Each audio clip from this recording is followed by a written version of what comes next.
So let's continue talking about basic knowledge on weaned pig nutrition. We have seen this slide before, but now we're going to try to look at from a different angle. We know that the feed comes in contact with the enzymes, and the enzymes will start breaking down those components that are in the feed, and we have more enzymes that are added throughout the gastrointestinal tract, and they keep breaking down the feed more and more until we basically get two fractions. One fraction of nutrients that are absorbed and one fraction of nutrients that are undigested. Based on what we previously saw in terms of the digestive challenge of weaned pigs, we'll have our appreciation now that if the activity of the enzymes is reduced because of the weaning stress, then the amount of nutrients digested and absorbed are likely going to be less because we have less digestive capacity. That means that this fraction of undigested feed is going to increase. If we increase the amount of feed that is undigested, as it flows into the hindgut, we're going to have a higher amount of undigested feed that is going to come in contact with the microbiota where the fermentation is going to take place. And then we're going to have more fermentation products that are going to be produced.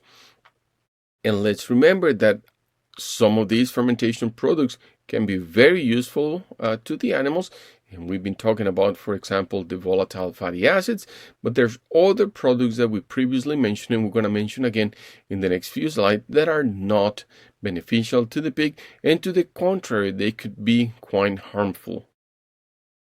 Now we can look at this slide that we have seen before with a little different perspective. Where is this undigested protein flowing to the hindgut? Yes, we always have undigested protein that is flowing into the hindgut. What we need to think about here is in the case of weaned pigs, in the first 2, perhaps 3 weeks after weaning, because of the digestive capacity, it's reduced, then the amount of nutrients, in this case protein, the amount of undigested protein flow could be greater into the hindgut if we're not using ingredients that are highly digestible. And even there, we're going to have a greater amount of protein flow because the pigs have reduced digestive capacity, they have reduced activity of those enzymes. And one of the products that is produced during protein fermentation, it's ammonia that is highlighted in red, and that's a base, and that base, as it increases its concentration, can alter the pH, and we'll see that in more in detail how that plays a role in the ability of pigs to cope or in their incidence potentially for diarrhea. Again, we have seen this slide before, and we're going to see it a few more times throughout these presentations. And now let's get it from a look at these same results from a different perspective. The amount of urine paracresol that the animal is excreted, it's directly proportional to the amount of fermentation. That amount of fermentation, it's tied to the ability of the pig to digest. Well, like anything else in this life, when we wean pigs, we're probably going to have a bell-shaped curve, a normal distribution. Some pigs are going to get highly stressed. The majority are going to be stressed right in the middle, the average. And then there's some pigs that are really not going to be that stressed, or that they will recover very fast from that stress. And that probably explains why in this graph we have some pigs that have high levels of paracresol.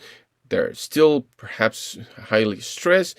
Their enzymes, the digestive enzyme activity perhaps have not recovered.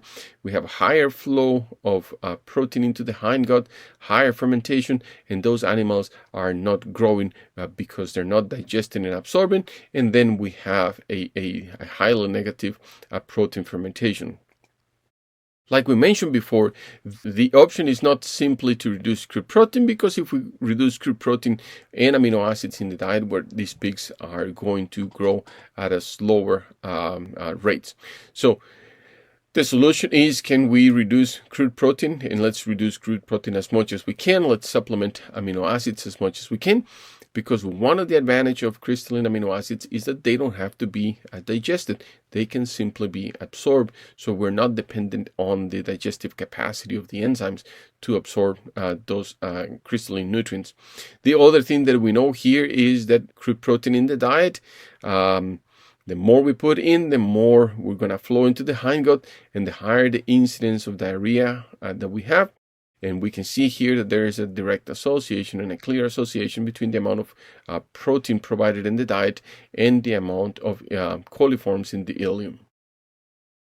So we've been talking about digestive capacity of pigs and digestive failure, and then how do we go about that? The way we go about that, because we have to live with this stressful situation for the animals, is that we need to use highly digestible ingredients. In particular, we need to use specialty protein ingredients with high digestibility. So we try to minimize the amount of protein that is going to be fermented. The same thing. Keep in mind that this is going to be highly prevalent during the first week after weaning for sure, perhaps during the first 2 weeks for some of the enzymes, and perhaps during the first 3 weeks. And as we'll see later on, we emphasize the need of 3 feeding phases, and normally it's 1 feeding phase for the first week and another feeding phase for the next 2 weeks, and a last or the third phase for the next 3 weeks. But here, we need to emphasize that protein fermentation is going to be tied up or highly related to weaning by a process of dysbiosis, because we'll have alteration in the environment, and we'll see that more in detail later on in this presentation.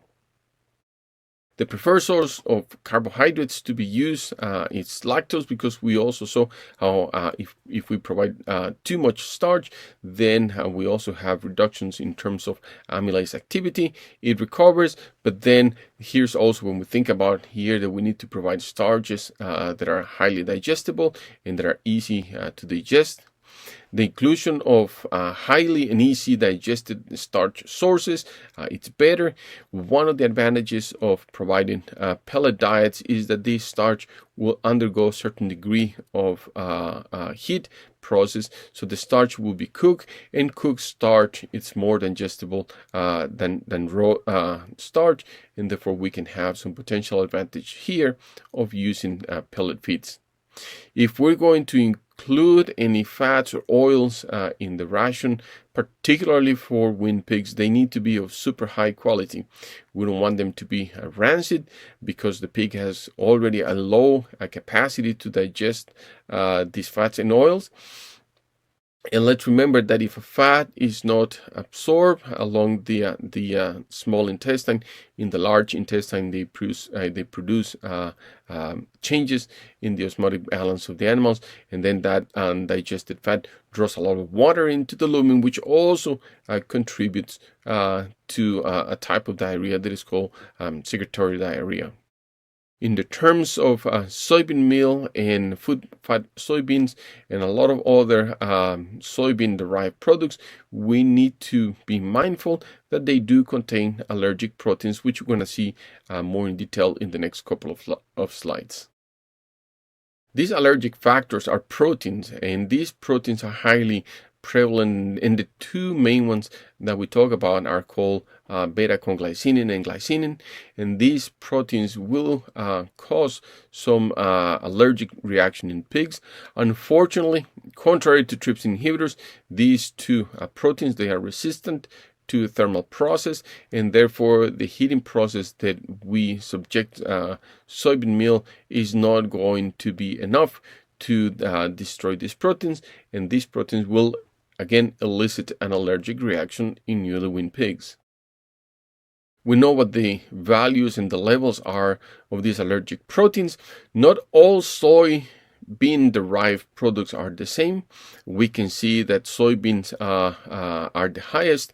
Soybean meal, it's high. But then when we get into specialty soybean-derived products like enzyme-treated or alcohol-extracted soy protein concentrate, or if we're talking about soy protein isolate, we can see that these allergenic proteins are not present there, and therefore when we talk about restrictions for the use of soy in weaned pigs, we're mainly talking about full-fat soybeans and soybean meal, and we're not necessarily referring to these other soybean derived specialty ingredients, because they have been able to reduce these two allergenic proteins, and therefore we don't have any restrictions for soy protein isolate or soy protein concentrate in the diets of weaned pigs.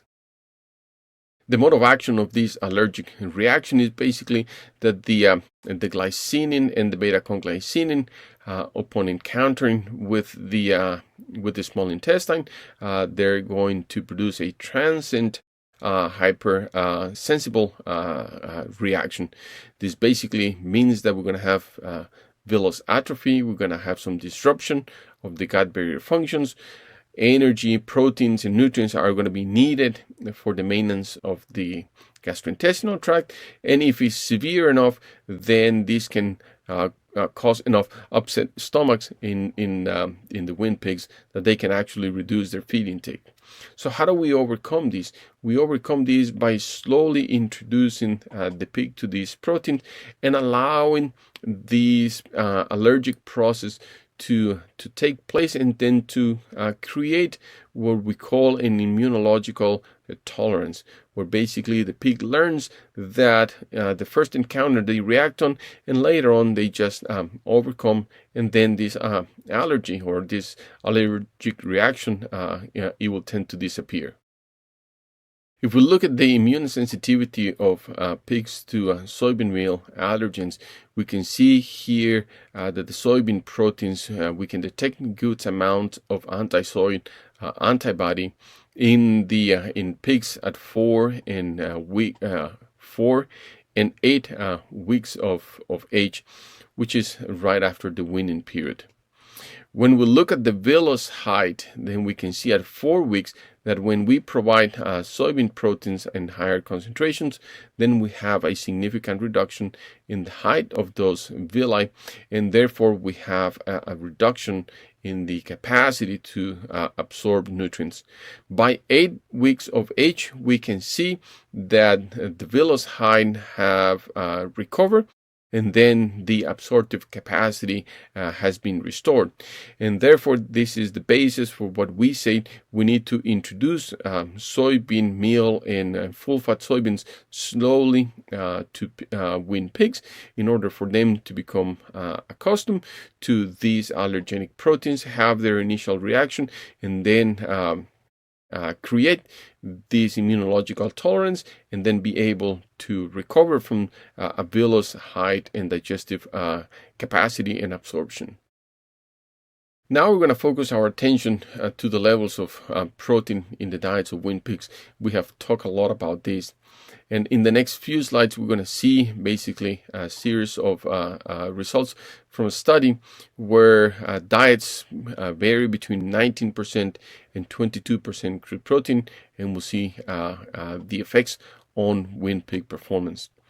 First, we can see that the daily weight gain in the pigs was greater when we fed 19% crude protein versus 22% crude protein, and we assume here that the levels of amino acids were appropriate. So basically, by moving from 22 down to 19, we are reducing all that excess nitrogen that we don't need it, and we're still meeting the requirements of amino acids.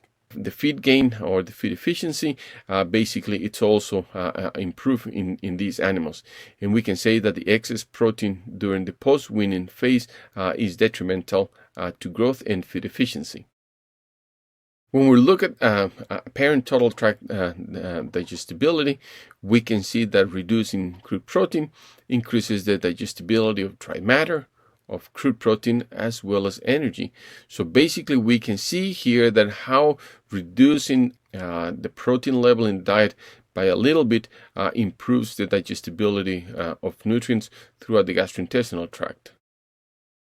In the case of the villous height, we can see again that reducing crude protein actually increases villous height, or the other way to look at this is by increasing protein, we actually reduce villous height. The villous height to creep depth ratio, it's also improved here. Why is this important? So let's remember from a few talks ago that we talk about that the villi is basically the absorptive unit. The crypt is that unit where the replacement cells for the villi are produced. If the crypts are really long and deep, that basically means that we're producing a lot of cells, which basically means we have a really high rate of turnover of the cells along the villi. If the crypt is shallower, if it's not as deep, if it's smaller, then that basically means that we don't have that high production of new cells, because the turnover rate of the cells at the villi is much smaller, because they're healthier, and then they have more longevity. And in this case, we can say that excess protein in the weaning diet reduces the ability of the intestine to absorb nutrients, basically mainly looking at this villi height and the villus height to crypt depth ratio. We have talked a lot about protein fermentation and how one of the main products of protein fermentation it's ammonium, and this ammonium can be quantified. And what is the effect of that ammonium on pH? We have here the measurements of ammonium and pH in 3 different segments of the gastrointestinal tract: the ileum, the cecum, and the colon. First, we can see that in the cecum and the colon, we do have a significant increase in ammonia concentration when we increase the diet from 19% to 22% crude protein. This likely is expected because we have bigger flow of protein into the hindgut, where it encounters a big concentration of microbiota and then ferments that protein, and it gives us a higher amounts of ammonia, indicating that ammonia it's likely coming from that protein fermentation. If we're increasing ammonia concentration, then we should increase the pH. We don't see that the increase in the pH in the cecum and the colon is significantly higher or different between the two crude protein diets. This is, in my opinion, this is likely more to the ability to quantify pH versus the ability to quantify ammonium. Quantifications of pH in digesta in particular, they're very hard to do because you're working with very small volumes, and it's just a little bit more difficult to achieve. Nonetheless, if we look at even in the ileum, the cecum, and the colon, from 19% to 22%, we do have a numeric increase in all of them. If we look at particularly in the ileum and we focus our attention to ammonium, we don't see that significant increase in ammonia because the amount and the concentration of the microbiota in the ileum is not as high as in the cecum and the colon. And as we mentioned before, the majority of the fermentation in pigs are going to happen in the cecum and the colon. From these results, we can say that excess protein in the weaning diet promotes protein fermentation, and we can conclude that protein fermentation leads to an increase in ammonia production, and that increase in ammonia, and ammonia is a base, that increase in ammonia is likely going to increase the pH in the environment of the cecum and the colon. Changing the environment in the cecum or changing the pH is going to have a profound effect on the population of the microbiota. What we see here in general terms is that we see that in the ileum, the cecum, in the colon, in the blue arrows, we see an increase in the amount of E. coli, and in the red arrows, we see a reduction in the amount of lactobacilli present in the ileum, the cecum, and the colon.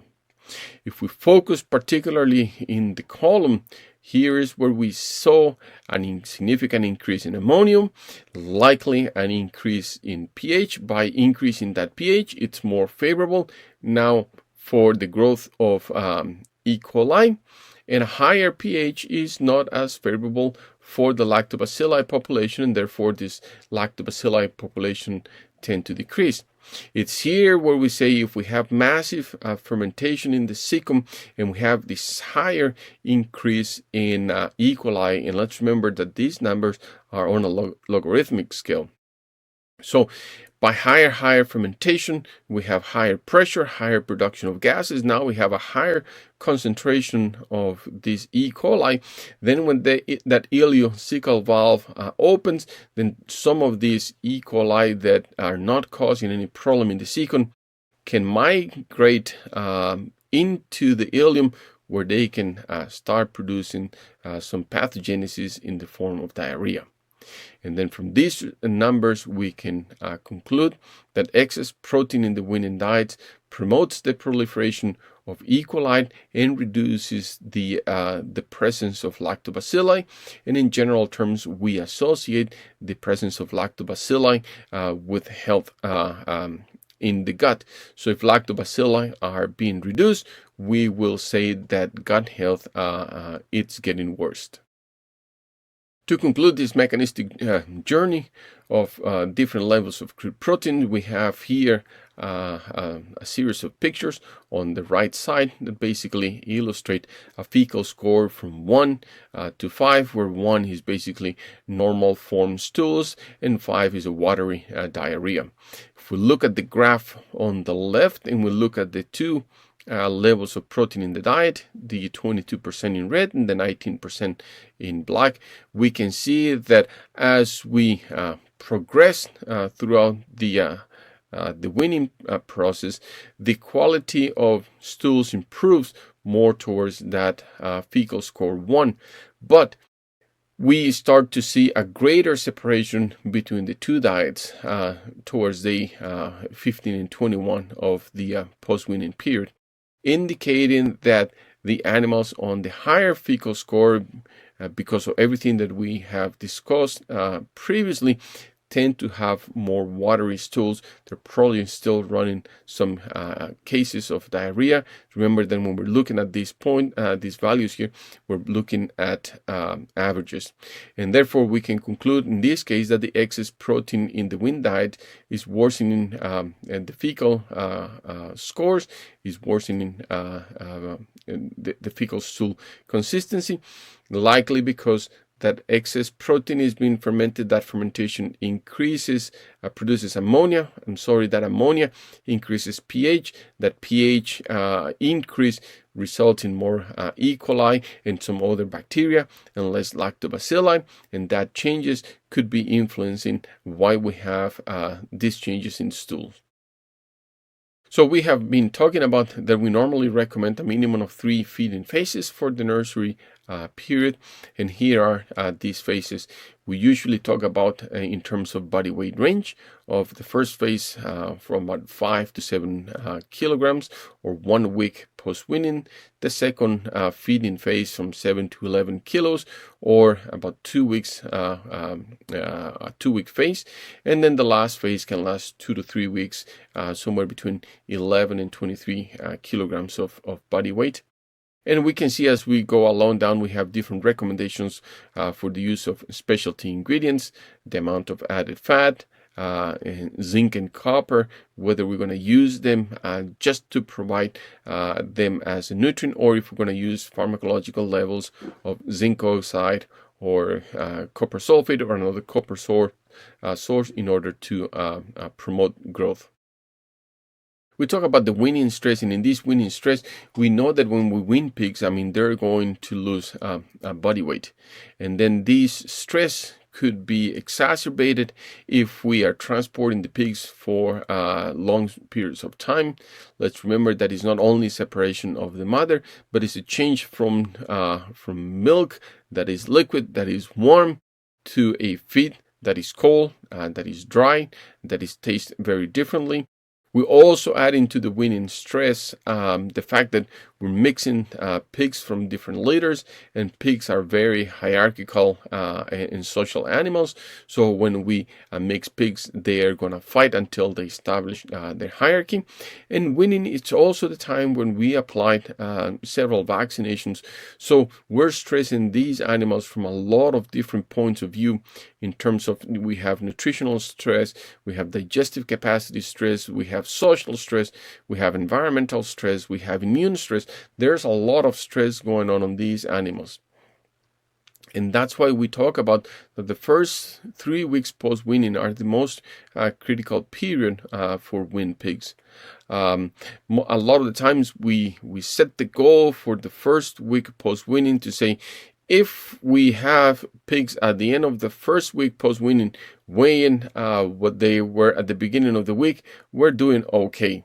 If we have been able to recover that weight that they lost, they're probably doing okay. If we transport the pigs for a longer period of time, we need to make sure that we provide drinking water in the trucks. We also have, and I forgot to mention, that there are some countries where the minimum weaning age is established for a variety of reasons. And what we know is that the longer the lactation period is going to be, the heavier those pigs are going to be at weaning, the more mature those pigs are going to be, physiologically speaking, and the better they're going to cope with the stress of weaning. And then finally, let's remember that the thermoneutral temperature for these pigs, it's still high. And then at weaning, we need to provide pigs and keep them nice and warm at all times, because we don't want to introduce cold stress on top of all the stresses that these animals are already enduring during the weaning period. The key factors for a great nursery period, a lot of people will tell you, it's first and foremost is to have a great feed. Yes, a great feed will definitely help, but having a high management and a high sanitation, in my opinion, are more critical than having a good feed. If you have the best feed in the world, but you have horrible management conditions, if the pigs are cold, if the pigs are wet, if the pens were not properly washed, clean, and disinfected, if we have high level of pathogens, all of that is simply going to be disastrous, and none of those things can be fixed by a good diet. So management is just of utmost importance. Weaning pigs of good quality is extremely important. Weaning age between 19 and 23 days is very common around the world, although like I mentioned before, there are some countries that will impose a minimum weaning age of 28 days. What we know is that if we wean pigs at a greater and greater age, they're going to be more mature and they're going to be able to cope better with the weaning stress. Water intake is important, and because, as we mentioned before, the majority of the growth of these animals is going to be water, and then proportionally speaking, these are pigs that are somewhere in the 70+% water, so they are very prone to get to be dehydrated. And water, like we talked about in a previous talk, it needs to be provided in a good quantity, and the quality of that water needs to be adequate. We also can stress here that the drinker needs to be a proper drinker in a proportion that will cover all the pigs, and that drinker needs to be at a appropriate height, which is normally shoulder high with the pig. In order to maximize feed intake, we need to make sure that pigs are consuming feed at least 24 hours after that they are weaned. We need to make sure that about 30% of the pigs may have take 20 to 60 hours before they start consuming feed. The earlier that a pig starts consuming feed, the better it is. But during this first 24 to 60 hours, we really need to be looking out for those pigs that are trailing behind, that have not found the feed for whatever the reasons are, because they are not the biggest, they're the smallest pigs in the pen, because they're still fighting. Whatever the reason is, we need to make sure that we do everything we can in order to make sure that the pigs find what the feed is. And then one of the things that we can use to make sure that these pigs have adequate access to feed is to have a proper design for a feeder. The design of the feeder is important, but as in these pictures provided by Kansas State University, we see that the amount of feed in the trough needs to be managed properly. Ideally, we want to see somewhere between 50 and a 60% coverage. If we have problems when we have too little coverage of the trough, like we see in the bottom left, also on the bottom right, when we have 100% of coverage of the trough, that's also a problem, because that's when pigs tend to go and then lay on that feed. They may defecate, they may urinate on that feed, and then also that is going to create a high probability of feed waste. If we look at the recommendations for trough, feeder trough coverage from PIC, they're very similar to the pictures provided by Kansas State University. Here we can see where we have too much feed, where in this picture with about just about right, and then we have here a trough that is fairly empty, and that simply doesn't have enough, and that's why it's important for feeders to be to adjust them on a daily basis, and particularly as soon as pigs arrive, and we need to be looking at the behavior of the pigs, how they're getting to the feed, and adjusting those feeders. And this is true for weaned pigs as well as for growth finishing pigs. We discussed in a previous talk this slide, and we talk about that the drinkers must provide a good amount of water. That water needs to be of the proper pressure, and that the drinkers need to be at the proper height. And proper height, it's pretty much shoulder levels. And then most drinkers should provide enough water for about 10 pigs, but follow the recommendations from the manufacturer of the drinkers that you're using. We have a table here that provide different suggestions of the height of the drinker. You can try to look at the numbers, but the easier rule of thumb is the drinker needs to be at the height of the pig. And because pigs grow rapidly, then we need to start, we need the ability to adjust the height of the drinker on a regular basis. And finally, the minimum flow rate, it's important just to make sure that each pig will get the right amount of water that it needs. If the flow is too low, then pigs are going to start spending more time at the drinker, and that can cause some fighting and some social stress for the pigs. Let's summarize some of the points that we have discussed in the later part of this presentation. And we can talk about what is the relationship between diarrhea and dietary protein. I hope I was able to convince you that in general terms, with the data that we provided in this talk, that the greater the protein in the diet, the greater the risk of diarrhea incidence we're going to have in weaned pigs. And I give you all the tools for the mechanistic explanation for this phenomenon. Is a great feed the most important thing we need to have in order to obtain a successful weaning period? As I mentioned before, a good feed will definitely work, but more important than the feed are the components of an impeccable husbandry in a high health status and an excellent management. We're not going to gain anything having the best feed in the world if we have just inappropriate housing conditions, management conditions, if the husbandry in the environment for these weaned pigs, if it's not adequate, it doesn't matter how good the feed is going to be, your animals are not going to perform appropriately. What is the most critical period after weaning? And we talk about that the first 3 weeks are perhaps the most critical phase post-weaning, and then these first 3 weeks are going to have a huge impact on the growth performance of these animals until they're taken to market. To wrap up, we basically talk about that the weaning diets will have a huge impact on the growth performance of pigs, but in general terms, they will have a little effect on the total feed cost of a market-sized pig. Nutrients change rapidly during the or after weaning during the nursery phase, and that's one of the reasons why we have, or we recommend or suggest to have at least 3 different feeding formulations for the weaning phase. We need to use ingredients of high quality that are highly digestible for these weaning pig diets, because they have the digestive challenge that we talk about, with basically reduced levels of the activity of some of the digestive enzymes. And if the digestive enzymes are not as active, we need to compensate that lower activity with higher quality of ingredients, and that's what we try to do in weaning pig diets.